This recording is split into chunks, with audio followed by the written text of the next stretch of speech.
اجلاس صاحب یہ بتائیے کہ جو آپ نے کتاب لکھی ہے علم میراث کی آسان راہیں، جی تو آپ نے کیا آسان راہیں جو ہے لوگوں کے لیے متعین کی؟ دادے کو وراثت دینے کے جو مسائل ہیں وہ ایک چوٹی کا مسئلہ ہے۔ پاکستان میں دین کی تعلیم اور تعلم کے اندر آپ کیا سمجھتے ہیں کہ کیا مشکلات ہیں؟ خلافت عثمانیہ کو توڑنے کا ایک ان کا یہ بھی مقصد تھا کہ ہم مسجد اور مدرسے کو اپنی مدد آپ کے تحت چھوڑ دیں گے، ایک وقت آئے گا یہ اپنی موت خود ہی مر جائے۔ علم میراث کے حوالے سے آپ نے یہاں پہ سب سے بڑا مسئلہ کیا دیکھا ہے پاکستان میں، خاص طور پر ہمارے معاشرے میں؟ وراثت کے اندر بیٹیوں کو، بہنوں کو اور بیواؤں کو مال سے محروم رکھا جاتا ہے۔ رسول اللہ صلی اللہ علیہ وسلم نے فرمایا کہ اس کا جواب اللہ ہی دے گا۔ کچھ دیر گزری، اللہ تعالیٰ کی طرف سے وحی نازل ہوئی۔ بسم اللہ الرحمن الرحیم۔ السلام علیکم ناظرین، آج کے پوڈ کاسٹ میں ہمیں جس شخصیت نے جوائن کیا ہے وہ اسلامک اسٹڈیز میں پی ایچ ڈی ہیں، اور ان کی خاص بات یہ ہے کہ انہوں نے فہم میراث کی آسان راہیں کے نام سے ایک کتاب لکھی ہے جو کہ علم میراث کے حوالے سے اس کو آسانی کے ساتھ لوگوں کو سمجھانے کے لیے ہے، اور ہم ان سے یہ جانیں گے کہ یہ انہوں نے علم میراث یا علم وراثت کے اوپر جو کام کیا ہے وہ کیا ہے، اور ان کی اس کتاب کے اندر کیا خاص بات ہے کہ جس کو پڑھ کے سمجھ کے لوگ اس علم کے بارے میں جان سکتے ہیں۔ ہمارے ساتھ موجود ہیں آج ڈاکٹر واجد ارشاد صاحب، ان سے ملاقات کرتے ہیں۔ السلام علیکم ورحمۃ اللہ وبرکاتہ۔ وعلیکم السلام۔ ڈاکٹر صاحب بہت شکریہ آپ نے ہمیں جوائن کیا۔ اچھا، سب سے پہلے تو دیکھیں، میں سمجھتا ہوں کہ علم میراث کے حوالے سے جو ابھی ہم آپ سے بات کریں گے، اس سے پہلے میں یہ جاننا چاہوں گا کہ آپ کا جو ابتدائی علمی سفر ہے اس کا آغاز کیسے ہوا، اور آپ نے وہ جو علم کی اور تعلیم کی ابتدائی منازل جو ہے وہ کیسے طے کی؟ بسم اللہ الرحمن الرحیم۔ جی، میرے تعلیمی سفر کا آغاز میں نے پرائمری پاس کرنے کے بعد قرآن مجید کو حفظ کیا۔ اس کی ریزن حفظ کرنے کی یہ تھی کہ میرے بڑے بھائی ایف اے کے بعد وفات پا گئے، اور ان کی خواہش تھی، دل کی تمنا تھی کہ میں اپنے اس بھائی کو قرآن حفظ کرواؤں گا، حافظ قرآن بناؤں گا۔ چونکہ کالج کے ساتھ ہی ایک مدرسہ تھا، وہ چاہتے تھے کہ میں اپنے بھائی کو روزانہ ساتھ لے جاؤں اور لے آؤں۔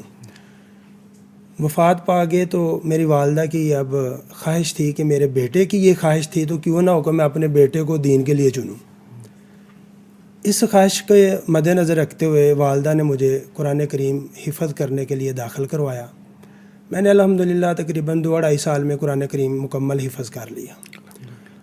تو میں سمجھتا ہوں کہ قرآن کریم کی آیات کو محض یاد کر لینا یہی جو نا کامیابی نہیں، بلکہ حفظ جو ہے نا ہم کو کئی ایک چیزیں سکھاتا ہے۔ مثلا مجھے جو حفظ کرنے نے سکھایا ایک فوکس، کہ ایک چیز کو فوکس کرنا ہے، اور اس کے بعد مجھے اس چیز نے یہ بھی سکھایا حفظ کرنے نے کہ ایک کام کو روزانہ بلا نگا روٹین کے ساتھ کرنا ہے۔ حفظ کرنے کی جو عموماً عمر ہوتی ہے بچے کی، وہ عمر ہوتی ہے جب اس کے ساتھ والے ساتھی کھیل کود میں مصروف ہوتے ہیں، تو بندہ محسوس کرتا ہے بچہ کہ یار میں کھیل کود نہیں رہا، میرے دوست احباب کھیل رہے ہیں، میں یہاں پر مصروف ہوں۔ دیکھیے، گھنٹوں کی روزانہ کی گھنٹوں کی محنت مشقت بچے کو اس قابل بنا دیتی ہے کہ اس نے اپنی توجہ، اپنا ایک ہدف متعین کرنا اور اپنی توجہ اس پر مرکوز رکھنی ہے۔ تو الحمدللہ اللہ کے فضل سے میں نے یہ کام بخوبی جو نا پورا کیا، اور اس کے بعد جو میرا مطمع نظر تھا، مجھے یہی بتایا گیا، چونکہ ہر مسلمان کو یہ سکھایا جاتا ہے کہ نبی صلی اللہ علیہ وسلم کا فرمان کیا ہے، قرآن کیا ہے، تو میرا مطمع نظر جو تھا وہ رسول اللہ صلی اللہ علیہ وسلم کا یہ فرمان تھا، خیرکم من تعلم القرآن وعلمہ۔ اس چیز کو مد نظر رکھتے ہوئے میں نے قرآن کی تعلیم حاصل کرنا شروع کی۔ حفظ کرنے کے بعد میں نے پھر اگلے تعلیمی مراحل جو نا وہ طے کیے۔ دراصل ہم عموماً یہ سمجھتے ہیں کہ قرآن کریم کو رٹا لگا لیا جائے تو بس ٹھیک ہے، چند آیات یاد کر لی، چند صورتیں بعد لوگوں نے یاد کی ہوتی ہیں، تو وہ سمجھتے ہیں کہ ہم نے ٹھیک کر لیا۔ لیکن قرآن ہمارے لیے ہدایت کی کتاب ہے، ہمیں اس کو سمجھ کے پڑھنا چاہیے۔ اس میں تفکر، تدبر اور تعقل، جیسا کہ قرآن میں بار بار کہا گیا ہے کہ افلا یتدبرون القرآن افلا تعقلون، تو ہمیں اس میں فکر کرنا چاہیے۔ مجھے یاد آیا کہ عبداللہ بن مسعود رضی اللہ تعالی عنہ بیان کرتے ہیں کہ ہم جب ابتدا میں رسول اللہ صلی اللہ علیہ وسلم سے قرآن کریم سیکھتے نا، تو ایسا نہیں تو ہوتا کہ ہم اکٹھا ہی کوئی پوری صورت لے لیتے، بلکہ 10 آیات ہم رسول اللہ صلی اللہ علیہ وسلم سے سیکھتے، ان کے معنی مفاہیم کو سمجھتے، پھر ہم اگلی 10 آیات میں قدم رکھتے. اور شاید کچھ سال لگتے کہ ایک صورت کو ایک صورت کو کئی سال لگ جاتے. حضرت عمر فاروق رضی اللہ تعالیٰ عنہ کے متعلق آتا ہے کہ تقریباً 15 سال کے اندر انہوں نے سورۃ البقرہ سیکھی. تو ہم سمجھتے ہیں کہ ہم راتوں رات جیسے امیر ہونے کے خواب دیکھتے ہیں نا، ایسے راتوں رات ہم علم کو بھی اپنے ذہن میں سمانے کی کوشش کرتے ہیں. تو یہ طریقہ بالکل غلط ہے کہ ایسا نہیں ہونا چاہیے. ہمیں سمجھ کے قرآن کو یاد کرنا چاہیے اور اس کو پھر یاد رکھنا چاہیے. سب سے بڑی بات یہ ہے، عموماً دیکھنے میں آتا ہے کہ قرآن تو لوگ حفظ کر لیتے ہیں بچے، لیکن بھول جاتے ہیں، دنیا داری میں پڑ جاتے ہیں. تو اس کے بعد پھر حفظ کے بعد آپ نے جو ہے نا اسکول کی ایجوکیشن حاصل کی؟ ہاں، حفظ کے بعد میں نے درس نظامی کیا، وفاق کیا. پھر 22 سال کی عمر میں دوبارہ سے میں نے میٹرک کو جوائن کیا. اچھا، ماشاء اللہ. حالانکہ 22 سال کی عمر 22 سال کی عمر وہ ہوتی ہے کہ جب لوگ ڈگریاں لے کر نوکریاں تلاش کر رہے ہوتے ہیں یا نوکری کر رہے ہوتے ہیں. تو میں نے یہ نہیں سوچا کہ یار میری تو عمر اتنی ہو گئی ہے. میرے دوست احباب نے کہا کیا کرنا ہے تو نے پڑھ کے، اب کافی عمر ہو گئی ہے، اب چھوڑ جاب بھی کرتا ہے. میں نے ویسے ہی کہہ دیا ایک دوست کو، میں نے کہا یار میں نے نا پی ایچ ڈی کرنی ہے. ماشاء اللہ. اب اس نے میرے لیے یہ تانا بنا دیا، اس نے پی ایچ ڈی کرنی ہے، اس نے پی ایچ ڈی کرنی ہے. میرا ارادہ پختہ تھا. کہتے ہیں نا جب ارادہ پختہ ہو، نیت خالص ہو اور اللہ پر توکل ہو تو اللہ کی مدد ضرور شامل حال ہوتی ہے. پھر وقت بھی کم پڑ جاتے ہیں اور فاصلے بھی ختم ہو جاتے ہیں، سارا کچھ ختم ہو جاتا ہے. ایسا ہی ہوا کہ میں نے آہستہ آہستہ جو نا کام کرنا شروع کیا، پڑھنا شروع کیا. میٹرک امتحان دیا، FA BA، ساتھ میرا وفاق تھا. میں نے وفاق کے بیس پر M.Phil اپلائی کیا. M.Phil کرنے کے بعد پھر میں نے PhD کیا. تو یہ نہیں ہونا چاہیے ہمارے نوجوانوں کو بھی. آج کل میں ان کو یہ کہنا چاہوں گا کہ اس بات کو یہ نہ سوچے کہ میری عمر اتنی ہو گئی ہے تو مجھے اب لوگ کیا کہیں گے. وہ ایک شاعر ہے، وہ کہتا ہے کہ سفر میں آبلا پا ہے تو کوئی بات نہیں، سفر میں آبلا پا ہے تو کوئی بات نہیں، یہ فاصلے تو فقط عزم کے تقاضے ہیں. یعنی اگر آپ کٹھن محنت کر رہے ہیں، کام کر رہے ہیں، پڑھ رہے ہیں، کچھ بھی کر رہے ہیں، آپ کے پیروں میں چھالے بھی پڑ جائیں تو آپ کو پرواہ نہیں ہونی چاہیے. اور فاصلوں کی بھی پرواہ نہ کریں. کیوں؟ یہ تو صرف انسان کی پختگی کو پرکھنے کے لیے یہ آتی ہیں، انسان کو مزید نکھارنے اور سنوارنے کے لیے آتے ہیں. اصل چیز منزل تک پہنچنا اور معیار بنانا ہوتا ہے. سفر کس عمر میں شروع ہوا یہ کوئی اہم نہیں ہے. یہ بڑی آپ نے اہم بات کی ہے. میں سمجھتا ہوں کہ یہ بات بھی ہم چاہیں گے آپ سے جانیں کہ آپ کا جو تعلیمی سفر ہے وہ یعنی معمولی یا عام نہیں ہے کہ جس طرح لوگ اپنی بالترتیب مطلب 5 کلاس میں جاتے ہیں، اس کے بعد پھر 8ویں پڑھتے ہیں، پھر میٹرک پڑھتے ہیں، پھر آہستہ آہستہ سفر کرتے ہیں. آپ نے پہلے درس نظامی مکمل کیا، اس کے بعد پھر آپ نے میٹرک کیا اور پھر FA کیا اور پھر BA کیا. جی بالکل. میں نے پرائمری پاس کرنے کے بعد میں نے حفظ کیا، پھر میں نے درسیات کی، درس نظامی پڑھا. بالکل صحیح. پھر درس نظامی پڑھنے کے بعد میں نے میٹرک 10-11 سال کا گیپ ہے اس کے اندر. 10-11 سال کا گیپ رہا بالکل اسکول کی تعلیم کے اندر. جی بالکل ایسا ہی اتنا گیپ رہا. اور اس کے بعد اچھا کوئی مشکل پیش آئی بعد میں میٹرک کی تیاری کرنے میں، یا آپ سمجھتے کہ آسان تھا، کوئی اتنا مشکل نہیں ہو؟ کوئی اتنا مشکل نہیں لگا. میں نے تو آرٹس میں کیا تھا، سائنس سبجیکٹ ہوں تو پھر ٹف لگتا ہے. تقریباً میں نے 24-25 دن میں میٹرک کی تیاری کی تھی. اچھا ماشاء اللہ. ٹھیک ہے. تو مجھے کوئی اتنا خاص مشکل نہیں لگا. میں نے یہ جیسے بتا رہا تھا کہ عمر کوئی معنی نہیں رکھتی، سیکھنے کا بندے کے اندر جذبہ ہونا چاہیے. بالکل صحیح. ایک وہ واقعہ ہے کفال المروزی رحمۃ اللہ علیہ، 40 سال کی عمر میں وہ قرآن اور حدیث کو سیکھنا شروع ہوئے. کفال تالے بنانے والوں کو کہا جاتا ہے عربی میں. تو وہ بڑے ماہر تھے. بریک سی تار کا سب سے جو اہم تالا ہوتا ہے نا وہ بنانے کے وہ ماہر تھے، کاریگر تھے. تو لوگوں نے کہا کہ اب تو سیکھے گا، اب تو تیرا حافظہ بھی کام نہیں کرتا. تو واقعتاً شروع میں ایسے ہی تھا کہ جو بھی چیز یاد کرتے بھول جاتی، لیکن وہ ہمت نہیں ہارے، مسلسل محنت کرتے رہے. پھر وہ وقت آیا کہ خراسان شہر کے سب سے بڑے فقیہ اور محدث فقہ شافی کے یہ امام الکفال مروزی ٹھہرے. تو اس لیے یہ معنی نہیں رکھتا کبھی شروع نہ کرنا، دیر سے شروع کرنا 1000 درجے بہتر ہے. یہ نہ سوچے کہ میری عمر اتنی ہو گئی ہے اب لوگ کیا کہیں گے. لوگوں کی تانوں کی پرواہ نہیں کرنی چاہیے. پڑھانا کب شروع کیا تھا؟ بڑا اہم سوال ہے کہ میں نے حفظ کرنے کے بعد درسن نامی کیا. درسن نامی کرنے کے بعد میں نے ساتھ درسن نامی پڑھانا شروع کر دیا اور ساتھ ساتھ میں نے وفاق کیا. اچھا. وفاق پلس درسن نامی پہلے نہیں تھا میں نے کیا. پہلے سمپل درسن نامی، کیونکہ ہمیں کچھ ایسے رہبر ملے ان کو شاید پتہ ہی اتنا تھا، وہ کہنے لگے کوئی بات نہیں، آپ وفاق نہ بھی کرے تو کوئی مسئلہ نہیں. لیکن سمپل درسن نامی کی سند کو کسی ادارے میں بھی ایکسیپٹ نہیں کیا جاتا. میں نے پھر ساتھ ساتھ پڑھاتا تھا بچوں کو، اور بچوں کے ساتھ اپنے اسٹوڈنٹوں کے ساتھ بیٹھ کے پیپر دیا کرتا تھا. میں نے اس میں بھی یار محسوس نہیں کی کہ یار میرے اسٹوڈنٹ کیا کہیں گے. کوئی بات نہیں، سیکھنے میں کیا حرج ہے. تو میں ابھی بھی اپنے بچوں سے بھی کئی باتیں پوچھ لیتا ہوں کہ بیٹا یہ بات کیسے ہے، تو مجھے وہ بچے بتا دیتے ہیں کہ بابا، اور کبھی ہنستے بھی، بابا آپ کو اس کا بھی نہیں پتہ. میرے خیال میں یہ ہمیں چھوٹی چھوٹی رکاوٹیں جو ہم نے خود سے بنا رکھی ہیں، محسوس نہیں کرنا چاہیے. ان کو محسوس نہیں کرنا چاہیے، ختم کرنا چاہیے. اچھا، درسن نامی تو آپ نے یعنی انفارملی پڑھاتے ہوں گے نا؟ ظاہر بات ہے کوئی باقاعدہ ٹیچنگ نہیں تھی. باقاعدہ ٹیچنگ تھی درسن نامی کی. اچھا، ماشاء اللہ. اور میں تقریباً 8-10 سال میں نے یہ میراث کا فن پڑھایا. مجھے یہ بڑا شوق تھا. اچھا.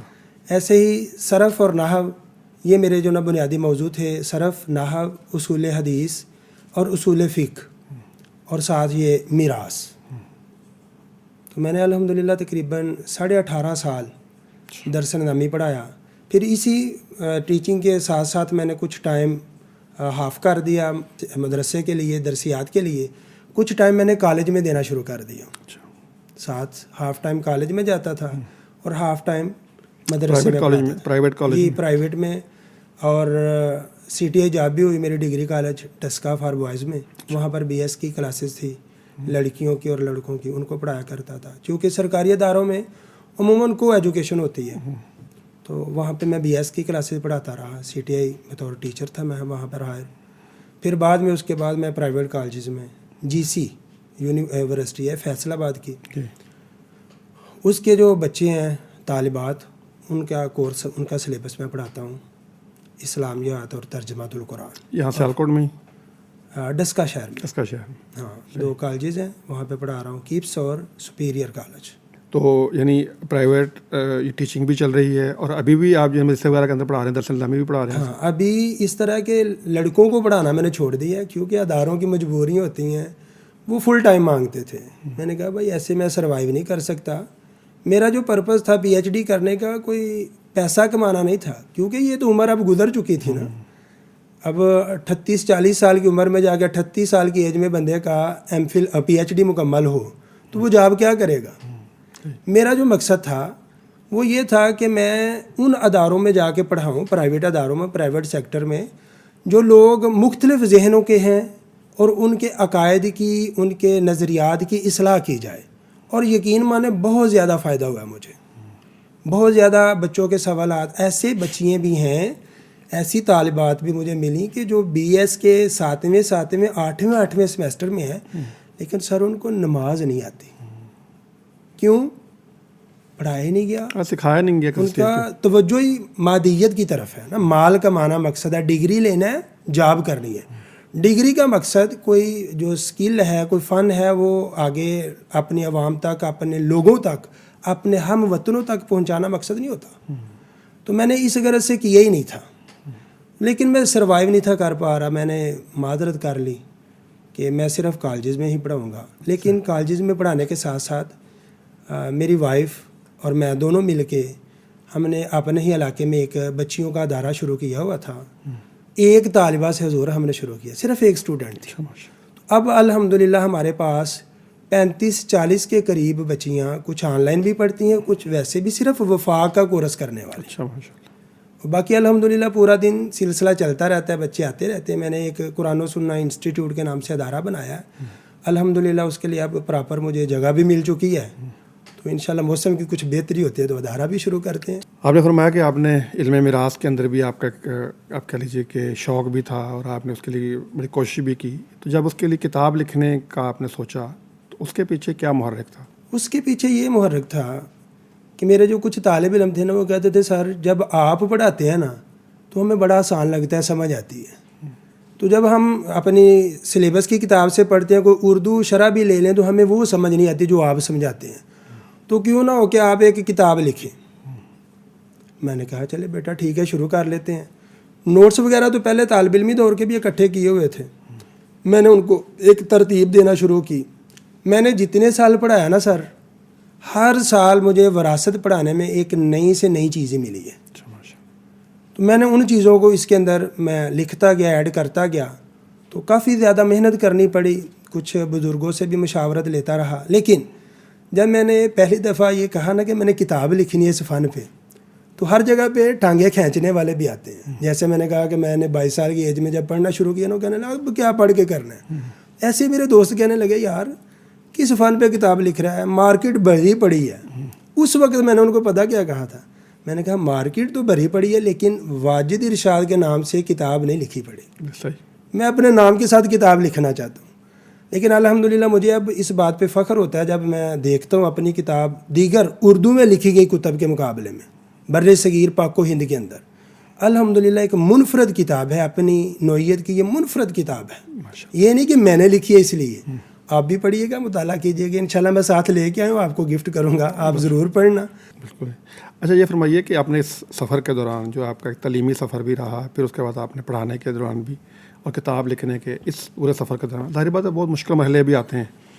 ظاہر بات ہے کہ انسان ہے تو یہ اس سفر کے اندر کچھ اسٹیجز ایسی ہوتی ہیں کہ جہاں پہ وہ انسان بالکل اپنے آپ کو بے بس محسوس کرتا ہے. آپ سب کو بھی ایسا ہوا؟ بہت دفعہ ایسا ہوا. کبھی مالی مشکلات تو عموماً رہتی ہیں. تو ٹیچر کے لیے تو بہت زیادہ مشکلات ہوتی ہیں نا. ٹیچر تو ہوتا ہی اینڈ ٹو موت ہے, کما لیا کھا لیا بس. لیکن لکھنے کے دوران بھی ایسی مشکلات پیش آئی کہ کئی دفعہ ڈاٹا جو ہے نا وہ ڈیل ہو جاتا تھا.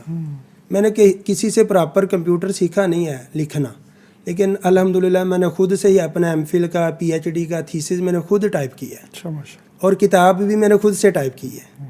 ایسے ہی حال میں بھی ایک میری اور کتاب ہے انشاءاللہ, وہ بھی عنقریب منظر عام پر آئے گی, مبادی اصول فقہ کے نام سے نظر ثانی کے لیے دی ہوئی ہے میں نے. ایسے ہی انٹر کی جو اسلامیات لازمی ہے اس کی گائیڈ بھی انشاءاللہ بہت جلد ہی منظر عام پر آئے گی. دیگر میرے کام چلتے رہتے ہیں, اور HEC کی ویب سائٹ پر کم و بیش میرے 14 آرٹیکل پبلش ہو چکے ہیں.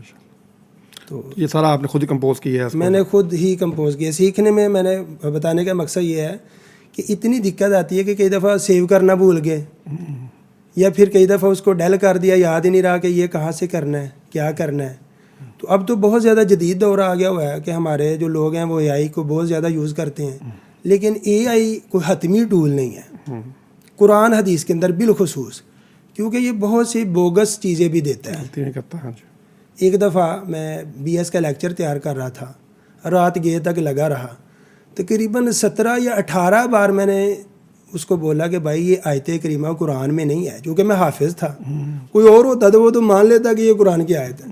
میں نے کہا یہ قرآن کی آیت نہیں. اس نے کہا جی آپ بجا فرما رہے ہیں, میں بھی ٹھیک کر کے دیتا ہوں. لیکن 18 بار تک اس نے مجھے ٹھیک کر کے نہیں دی.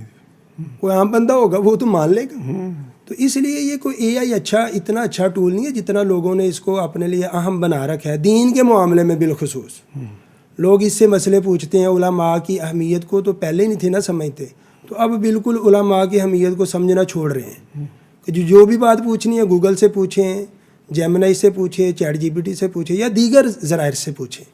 وہ حتمی ٹول نہیں ہے. ہاں, ان سے مدد لی جا سکتی ہے, لیکن اس کو ظاہر بات کسی وہ آپ کے پیرے جو ہے وہ درست کر سکتے ہیں, کچھ حوالے دینے میں مدد دے سکتے ہیں, لیکن ان کو حتمی نہیں کہا جا سکتا.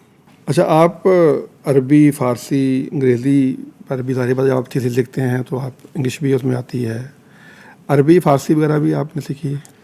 عربی فارسی تو باقاعدہ میں نے سیکھی ہے. انگلش جتنی ہمیں ضرورت ہوتی ہے اتنی ہم نے سیکھی ہے. میں ان لینگویج کا ماہر نہیں ہوں, البتہ پڑھ سکتا ہوں, تھوڑا بہت بول بھی سکتا ہوں, لکھ بھی سکتا ہوں. عربی کی تو الحمدللہ کافی زیادہ ہے, اور فارسی بھی تقریباً میں نے 10 سال پڑھائی ہے, کیونکہ درسیات میں باقاعدہ فارسی پڑھائی جاتی. تو میں نے تقریباً 10 سے 12 سال فارسی پڑھائی ہے. اچھا, آپ کا ایک مقالہ جو ہے وہ آئلی زندگی کے اوپر اور جو مہر کے اوپر ہے, حق مہر کے اوپر, اس کی کیا یعنی اس کا کیا موضوع تھا, اس کا کیا تھیسس ہے؟ اس کا مقصد بیسک یہ تھا جو میں نے لکھا، وہ تھا اصول فقہ کی روشنی میں مہر کی حیثیت عائلی، اس طرح کا اس کا ٹاپک تھا، عنوان۔ اصل مقصد یہ تھا کہ میں نے دیکھا کہ معاشرے کے اندر ہم دیکھتے ہیں کہ خواتین کو مہر صرف کاغذی طور پہ دیا جاتا ہے، کاغذوں پہ لکھ دیا جاتا ہے، ادا نہیں کیا جاتا۔ تو یہ ایک بہت بڑی سراسر ناانصافی اور زیادتی ہے خواتین کے ساتھ۔ کیوں؟ یہ بھی پراپرٹی بنتی ہے نا عورت کی، ملکیت بنتی ہے۔ میراث کی وجہ سے یہ بھی میرے ذہن میں نہ سوال اٹھا کہ قرآن کریم میں تو حکم آتا ہے وَآتُوا النِّسَاءَ صَدُقَاتِهِنَّ نِحْلَةً، یہ امر ہے، تو لوگ کیوں نہیں خواتین کو حق مہر دیتے؟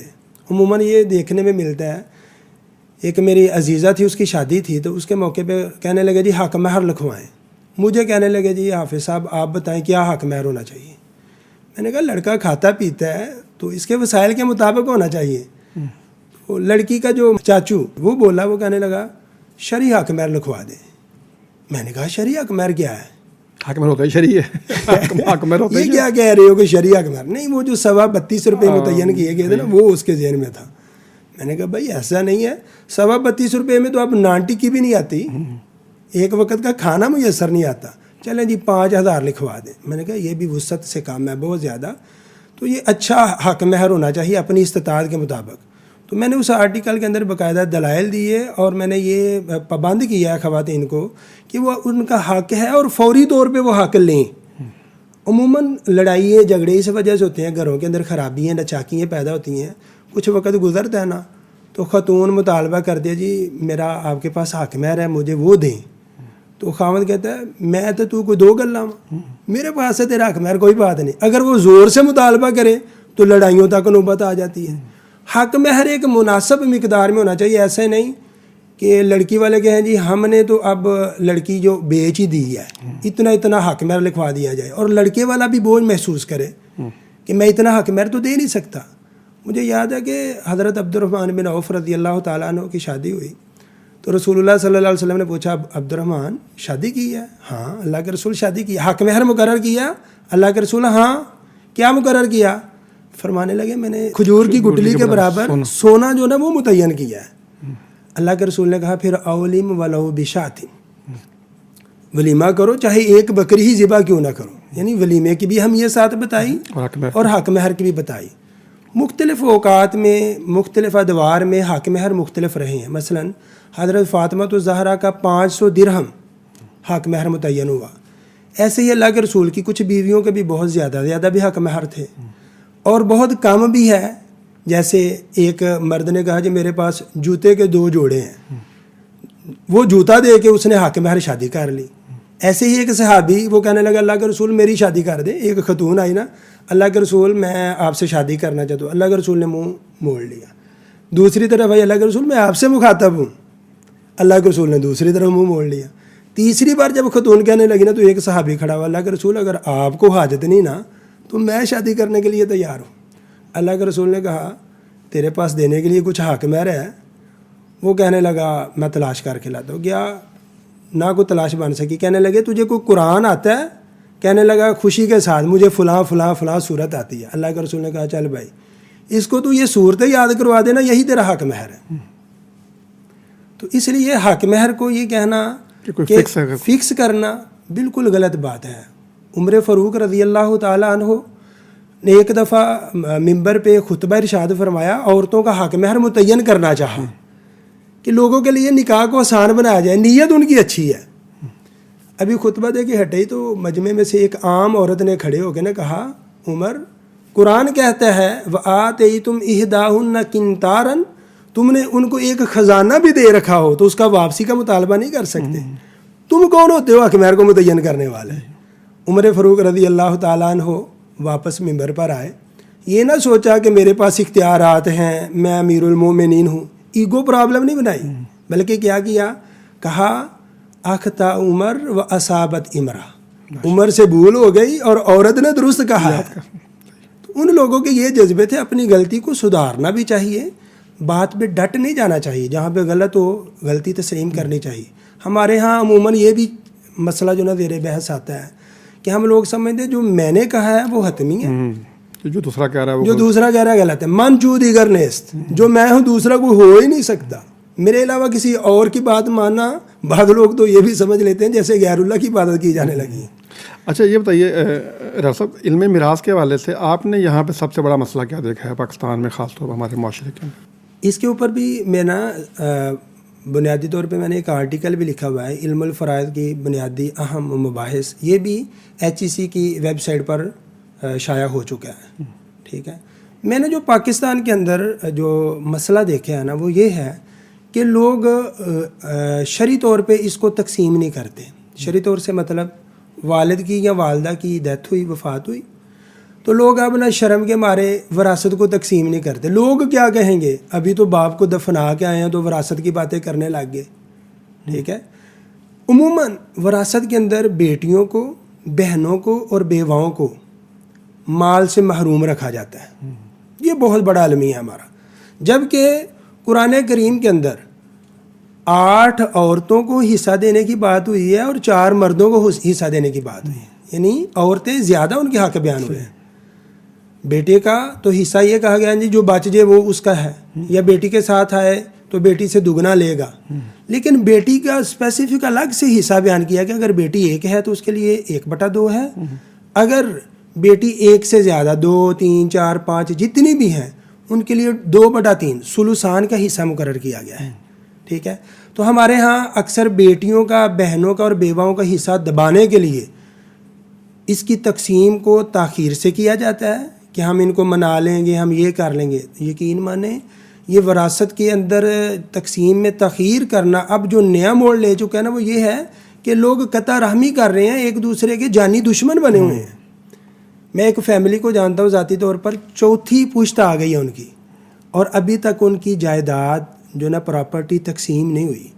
اس وجہ سے وہ ایک دوسرے سے سلام لینا بھی جرم سمجھتے ہیں، حالانکہ لینا تو ہر کسی نے اپنا اپنا حصہ ہے، اپنا حق لینا ہے، لیکن یہ پاکستان کے اندر بہت بڑا المیہ ہے۔ چاہیے یہ شریعت کے اندر کوئی بھی ایسی چیز نہیں ہے کہ جس کو اللہ تعالیٰ نے کھول کے بیان نہ کیا، اور میں سمجھتا ہوں کہ احکام کے حوالے سے، قانون کے حوالے سے سب سے زیادہ تفصیل قرآن مجید کے اندر علم میراث کے متعلق ہے۔ گو کہ آیات 4 سے 5 ہیں، 5 آیات ہیں، بمشکل اتنی بنتی ہیں، لیکن سب سے زیادہ تفصیل میراث کی جو اللہ تعالیٰ نے قرآن کریم کے اندر بیان کی ہے، اور سب سے زیادہ کوتاہی ہم لوگ میراث کے ساتھ ہی برتتے ہیں۔ باقی اعمال کو چھوڑے، نماز، روزہ، زکوٰۃ تو الگ بحث ہے نا، لیکن قانون کے حوالے سے ہم سب سے زیادہ کوتاہی جائیداد کو تقسیم کرنے کے ساتھ برتتے ہیں، جو کہ بالکل سراسر غلط اور ناجائز ہے۔ اجلا صاحب یہ بتائیے کہ جو آپ نے کتاب لکھی ہے علم میراث کی آسان راہیں، جی جی، تو آپ نے کیا آسان راہیں جو ہیں لوگوں کے لیے متعین کی؟ ہاں یہ بڑا اہم سوال ہے۔ مارکیٹ کے اندر میں نے جتنی بھی کتابیں دیکھی، کتاب لکھنے کے دوران میں مختلف کتابوں کا بھی صاف ظاہر بندہ مطالعہ کرتا ہے کہ میں کچھ نئی چیز کوئی اچھوتا پا نہ لاؤں۔ میں نے اپنی کتاب کے اندر جو چیز ایک ایڈ کی ہے نا، وہ یہ ہے کہ ہر وارث کو حصہ دینے کے بعد اس کی ریزن نوٹ کی ہے۔ مثلا کہیں پہ باپ کو 1/6 ملتا ہے، کہیں پہ 1/6 پلس اسبہ بنتا ہے، کہیں پہ وہ اونلی اسبہ بن رہا ہے۔ تو یہ ریزن کیا ہے تو باپ ہی، پڑھنے والے کے لیے، قاری کے لیے، اسٹوڈنٹ کے لیے مسئلہ بنتا ہے۔ تو میں نے ہر مسئلے کا نقشہ بنا کے ساتھ مسئلے کو حل کیا ہے، پہلے اس کی سمپل سی توضیح کی ہے، پھر ہر وارث کا حصہ بیان کیا ہے۔ اس کے بعد جو دادے کے مسائل ہیں نا، دادے کو وراثت دینے کے جو مسائل ہیں، وہ ایک چوٹی کا مسئلہ ہے، اس کو میں نے انتہائی سلیس کر دیا۔ جنہوں نے نظر ثانی کی، میرے وہ استاد بھی تھے، شیخ الحدیث ہے گجرانوالہ کے اندر، انہوں نے یہ جو پوائنٹ ہے نا وہ ریز کیا اور کہنے لگے یار یہ بہت ہی آپ نے اچھا کام کیا۔ ایسے ہی ایک ہمارے ہاں وراثت کے اندر بحث چلتی ہے، میراث الغرقہ والہدمہ، اجتماعی اموات یک بعد دیگرے۔ مثلاً کوئی ٹریفک حادثہ ہوا تو کچھ ورثاء اکٹھے ہی سوار تھے، اکٹھے ہی جاتے رہے۔ اب یہ نہیں پتہ پہلے کون فوت ہوا، بعد میں کون ہوا، اس کے بعد کون ہوا۔ تو اس حساب سے میں نے اس کو بڑا آسان اور سلیس نقشے کی مدد سے سمجھایا ہے کہ ایک دفعہ کوئی بھی اسٹوڈنٹ جو اس فن کا پڑھنے والا ہے، عامی نہیں، وہ جو اسپیسیفک مسائل ہیں ان کے حوالے سے جو پڑھنے والا ہے، وہ صرف ایک دفعہ کاپی پینسل پکڑے اور ان مسائل کو حل کرنا شروع کرے، ساتھ ساتھ میری کتاب سے پڑھتا جائے، ساتھ لکھتا جائے۔ اللہ کے فضل سے صرف ایک دفعہ وہ سر مسئلے کو حل کرے گا، اس کے بعد اس کو مسئلہ ازبر ہو جائے گا, ذہن میں بیٹھ جائے گا. پھر ترتیب میں نے بڑی منفرد سی رکھی ہے, پہلی کتابوں سے اس کی ہٹ کے ترتیب ہے. یہ گڈمنڈ مسائل نہیں کیے, ایک بحث کو الگ سے لے آیا ہوں, اس کو جو دوسری بحث تھی اس کو دوسری فصل کے اندر, تیسرے چیپٹر چوتھے چیپٹر, پہلے میں نے چیپٹر بنائے ہیں, پھر فصلوں کے اندر اس کو تقسیم کیا ہے.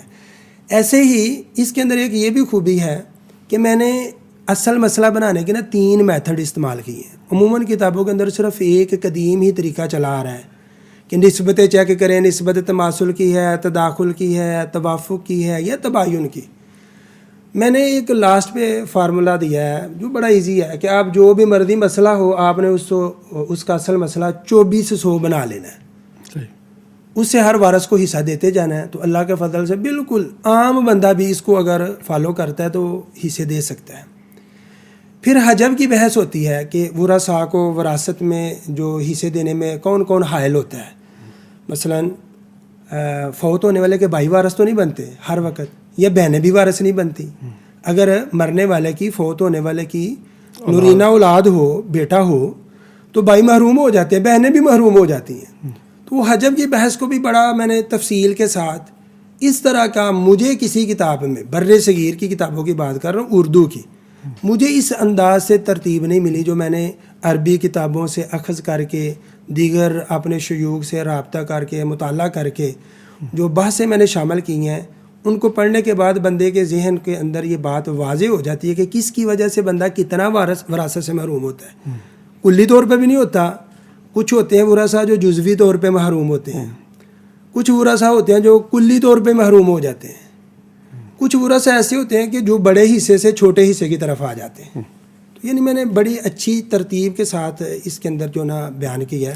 یہ صاحب ایک اور بھی آج کل بڑا مسئلہ ہوتا ہے, لوگ ہم سے بھی رابطہ کرتے ہیں کہ جیسے یہ بزنس ہیں, کاروبار ہے, فیکٹریاں ہیں, اور اس طرح کے ایسے جس کے اندر مختلف قسم کی جائیداد انوالو ہوتی ہے, منقولہ غیر منقولہ بھی ہے, غیر منقولہ بھی ہے. بعض دفعہ تو جسے کہتے ہیں نا وہ ریپوٹیشن ہوتی ہے کہ جی اس کی یہ دکان ہے تو یہ باہر مین پہ تھی تو اس کی ریپوٹیشن اتنی ہے, اور یہ جو اندر ویلیو کا حساب لگاتے ہیں.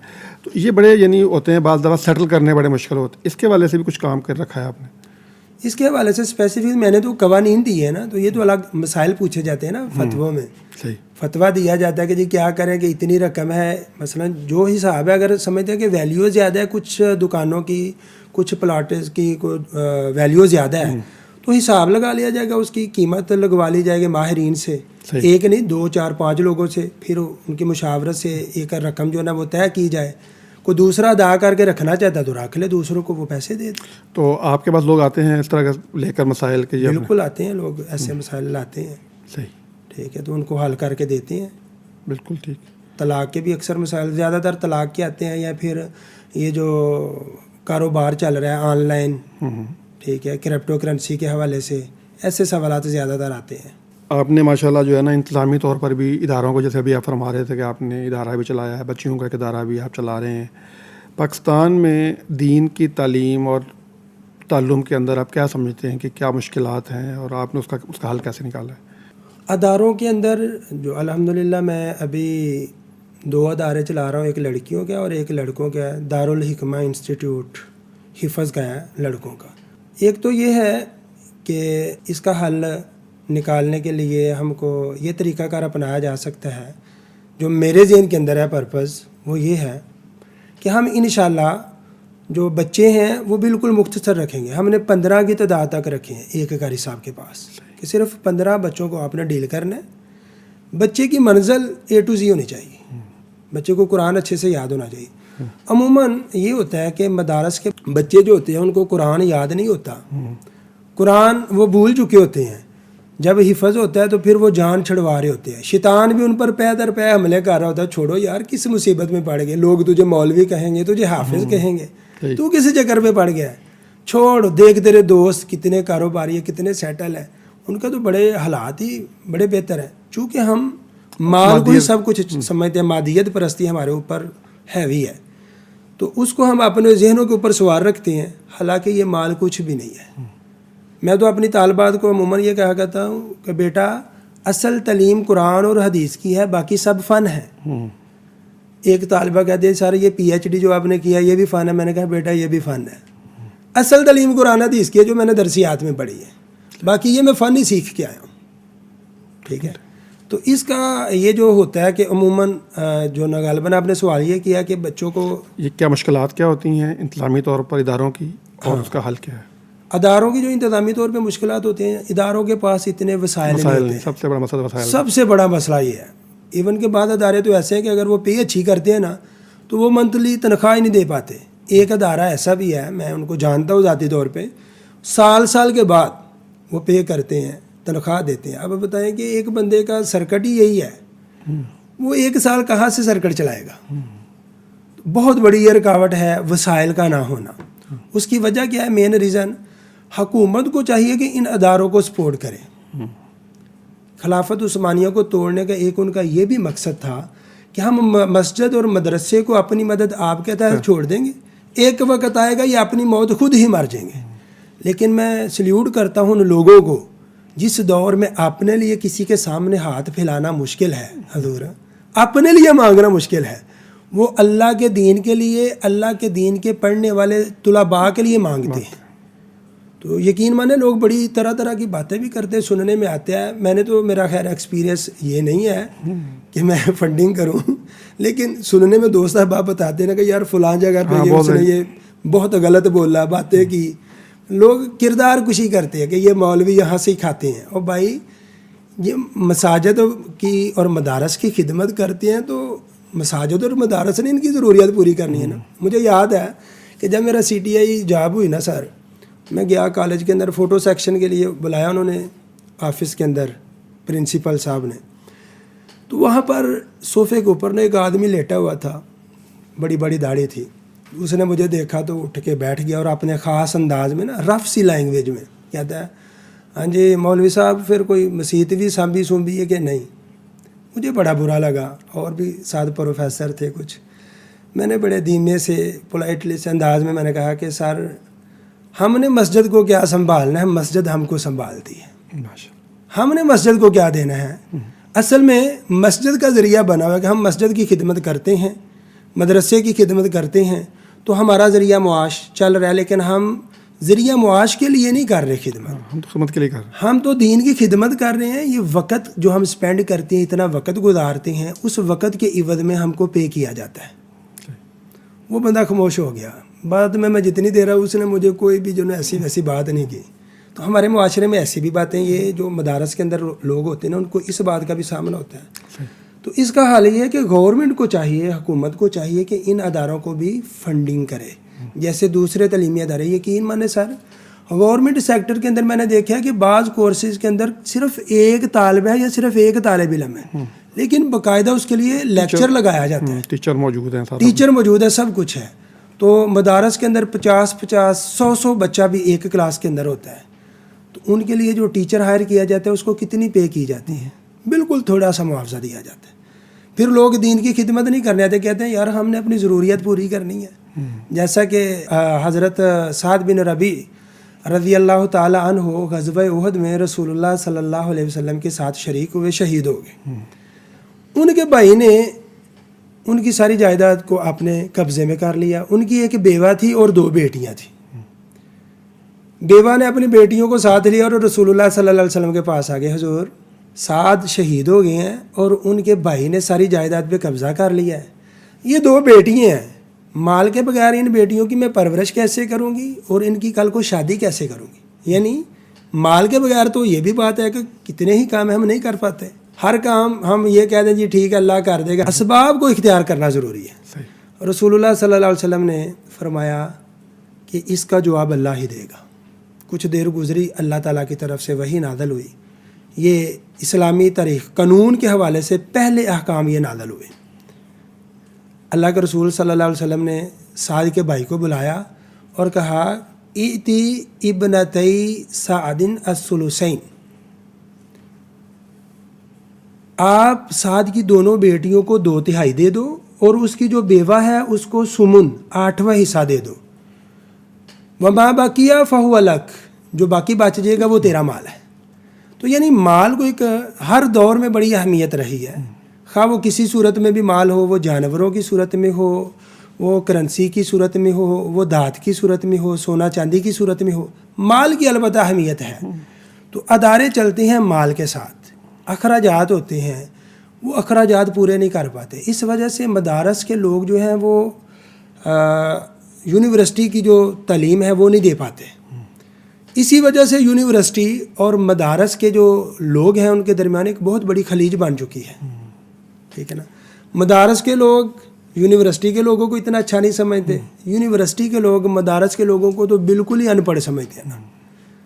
ٹھیک ہے. آپ نے تو خیر دونوں دیکھے ہوئے ہیں. میں نے دونوں دیکھے اور دیکھ بھی رہا ہوں. صحیح. تو بالکل یہ چاہیے تو یہ کہ مدارس کے لوگوں کو سائنس کے سبجیکٹ پڑھائے جائیں، انگلش لازمی سبجیکٹ قرار دیا جائے. ہمارے وفاق میں پڑھایا جاتا ہے انگلش، لیکن وہ اختیاری مضمون ہے، لازمی طور پہ پڑھایا جانا چاہیے.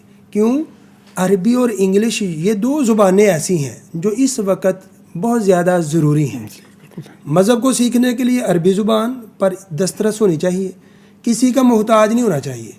یہی وجہ ہے نا کہ لوگ آپس میں اختلاف کا باعث بنتا ہے کہ فلاں مولوی نے یہ کہہ رہا ہے اور فلاں یہ کہہ رہا ہے. ہم کس کی عربی آتی ہوگی تو آپ کو سمجھ آ جائے گی. عربی آتی ہوگی خود سمجھیں گے. اور انگلش سورس تحقیق کرنے کے لیے کہ کیا کہہ رہے ہیں. جتنے بھی اعتراض کرنے والے اکثر یورپین ممالک کے مستشرقین لوگ ہیں، تو ان کے اعتراضات کو سمجھنے کے لیے ہمیں انگلش سے بھی آشنائی ہونی چاہیے.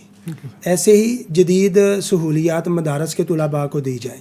اور جو یونیورسٹی کے طلباء ہیں ان کے لیے دین کی تعلیم کا پختہ مطالعہ کروایا جائے. ایسے نہیں کہ بس سرسری سا نشان لگا دیا وہ گیا. امتحان لینے کے لیے جو ہے نا وہ ہاں، ایم فل کے دوران نا ایک میرا ٹیچر تھے، وہ نا صرف ذہن پہ نشان لگاتے تھے. بندہ ڈبل مائنڈڈ ہو جاتا تھا، یار پتہ نہیں میں نے جو پڑھا ہے وہ درست ہے یا یہ سر جو بتا رہے ہیں یہ درست ہے. میں نے جیسے تیسے کر کے نا ٹائم نکال کے الگ ان کے آفس میں چلا گیا. میں نے کہا سر آپ نکتے لگاتے ہیں، جواب نہیں دیتے.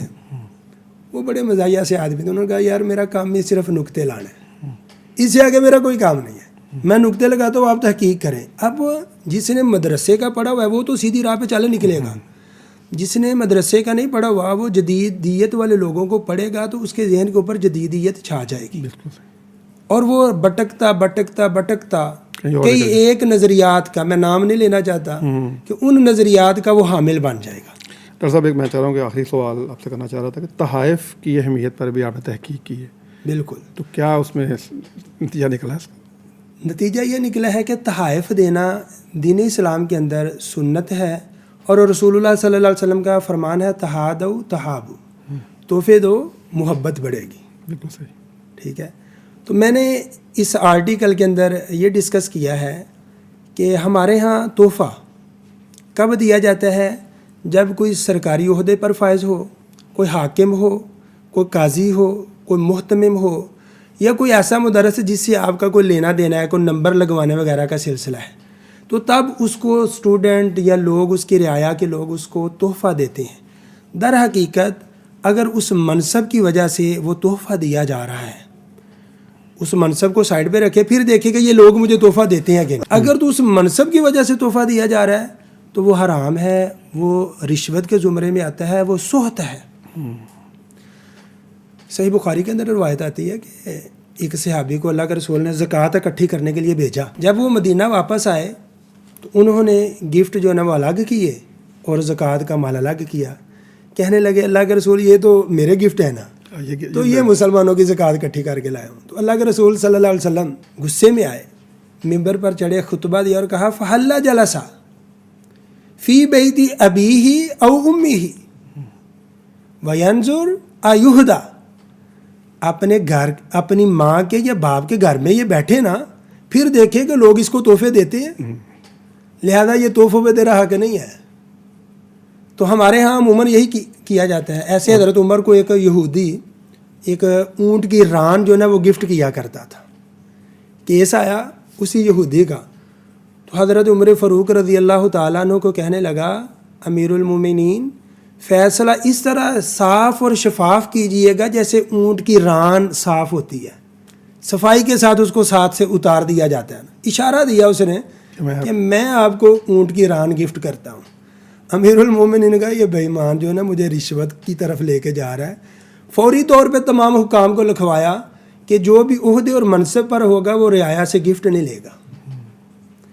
تو رعایا کے اندر گفٹ لینا دینا یہ سنت بھی ہے اور محبت کا ذریعہ بھی آپس میں عزیزداری میں. وَإِذَا حُيِّيتُم بِتَحِيَّةٍ فَحَيُّوا بِأَحْسَنَ مِنْهَا. صرف تحفہ لینے کی عادت نہیں ہونی چاہیے, تحفہ دینے کی بھی عادت اچھا تحفہ دینے کی عادت, اچھا لٹانا چاہیے, اچھا. اس سے بھی اچھا اور بہتر لٹانا چاہیے. بہت شکریہ ڈاکٹر صاحب, آپ تشریف لائے. آپ نے بہت ہی علمی باتیں, بڑے ہی نکتے کی باتیں. انشاءاللہ امید ہے کہ ہمارے ناظرین کو اس سے یقیناً فائدہ ہوا ہوگا. میں نے بہت کچھ سیکھا ہے. اللہ تعالیٰ آپ کو جزائے خیر دے. آپ کی تشریف آوری کا بہت شکریہ. بہت شکریہ. ناظرین ہمارے ساتھ موجود تھے ڈاکٹر واجد ارشاد صاحب. علم میراث کے حوالے سے ماشاءاللہ ان کا خاصا کام ہے اور بہت سارے آرٹیکل اور بہت ہی مختلف موضوعات کے اوپر انہوں نے لکھا ہے, اس پہ بات کی ہے, ریسرچ کی ہے. اللہ تعالیٰ ان کے علم میں بھی برکت دے اور ہمیں بھی علم کا شوق عطا فرمائے, علم کو حاصل کرنے کی توفیق عطا فرمائے. اور جو فرمایا ہے کہ علم حاصل کرنا ہر مسلمان پر فرض ہے, ہمیں اس حکم پر بھی عمل کرنے کی توفیق عطا فرمائے. اس کے ساتھ ہی اجازت دیجیے. اللہ حافظ.